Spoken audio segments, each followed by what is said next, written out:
State یعنی کہ ریاست. ریاست کی تعریف مختلف ماہرین سیاسیات نے مختلف طریقے سے کی ہے.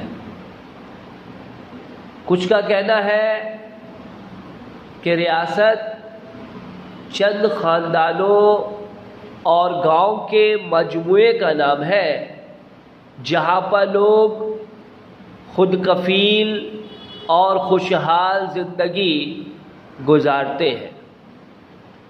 لیکن ریاست کی ایک ایسی تعریف جس سے زیادہ تر ماہرین متفق ہے وہ تعریف ہے پروفیسر گارنر کی کہ ریاست آبادی کے اس مجموعے کو کہتے ہیں جو ایک خاص خطہ زمین پر آباد ہو، جس کی اپنی حکومت ہو اور وہ حکومت اندرونی اور بیرونی تمام طرح کے مداخلت سے آزاد ہو، یعنی اسے اقتدار اعلیٰ حاصل ہو تو وہ ریاست کہلاتی ہے.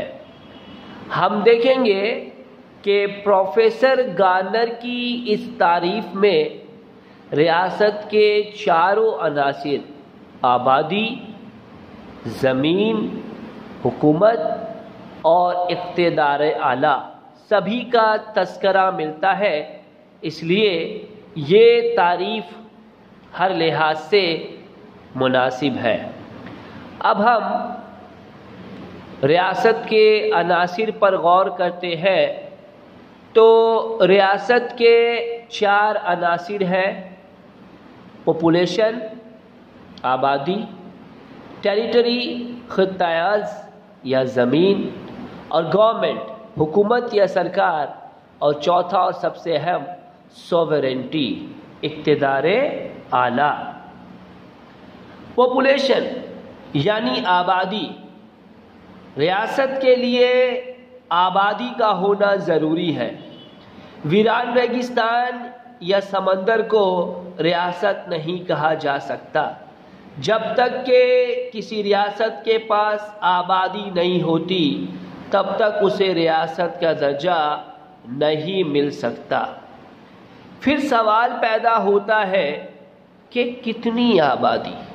تو اس کی کوئی حد مقرر نہیں ہے، کیونکہ اگر ہم آج کی ریاستوں پر غور کریں تو ایک طرف چین ہے جو قریب 1 ارب 40 کروڑ سے زیادہ کی آبادی رکھتا ہے، دوسری طرف ہندوستان کی اتنی بڑی آبادی ہے، اور پھر ہم ایک طرف ویٹیکن سٹی کو دیکھ لیں جس کی آبادی انتہائی محدود ہے، لیکن سبھی کو ریاست کا درجہ حاصل ہے.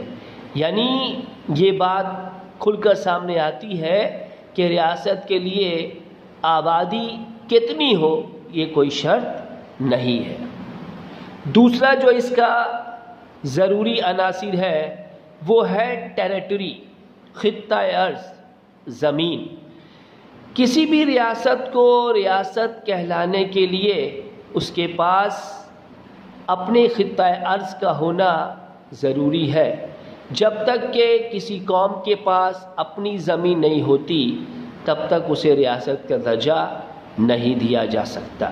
یہاں بھی اگر ہم غور کریں کہ کتنی زمین ہونی چاہیے تو اس کی بھی کوئی حد نہیں.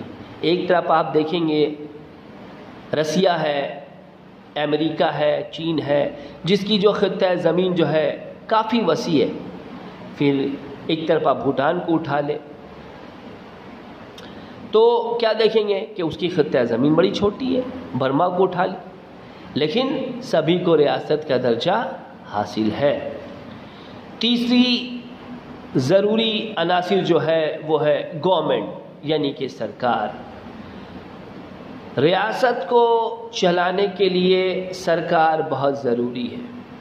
اگر ہم مان لیں ریاست ایک ریل کے ڈبے کے مانند ہے تو حکومت یا سرکار اس میں انجن کا کام انجام دیتی ہے. جتنے بھی قوانین، اصول، پالیسیز بنائی جاتی ہیں، ان کو بنانا، چلانا سب کام جو ہے وہ حکومت کے ذمہ ہے۔ حکومت ذمہ داریوں کو نبھانے کے لیے کئی محکموں میں بٹ جاتی ہے، لیجسلیٹو، ایگزیکٹو اینڈ جوڈیشری، یعنی کہ انتظامیہ، عدلیہ اور جو ہے عاملہ، کام کرنے والے لوگ۔ اور یہ سب سے اہم عنصر ہے جو تمام تر عملی کام کو انجام دیتا ہے، یعنی کسی بھی ریاست کے لیے حکومت کا ہونا بہت ضروری ہے۔ چوتھا عناصر ریاست کا سوورینٹی، اقتدار اعلیٰ۔ ریاست کے لیے اقتدار اعلیٰ کا ہونا ضروری ہے۔ جب تک کہ کسی ریاست کے پاس اقتدار اعلیٰ نہیں ہوتا تب تک اسے ریاست کا درجہ نہیں مل سکتا۔ اقتدار اعلیٰ سے مراد ہے ہر طرح کی مداخلت سے آزاد، اور یہ اقتدار اعلیٰ جو ہوتا ہے وہ دو طرح کا ہوتا ہے، انٹرنل یعنی کہ داخلی اور ایکسٹرنل یعنی کہ خارجی۔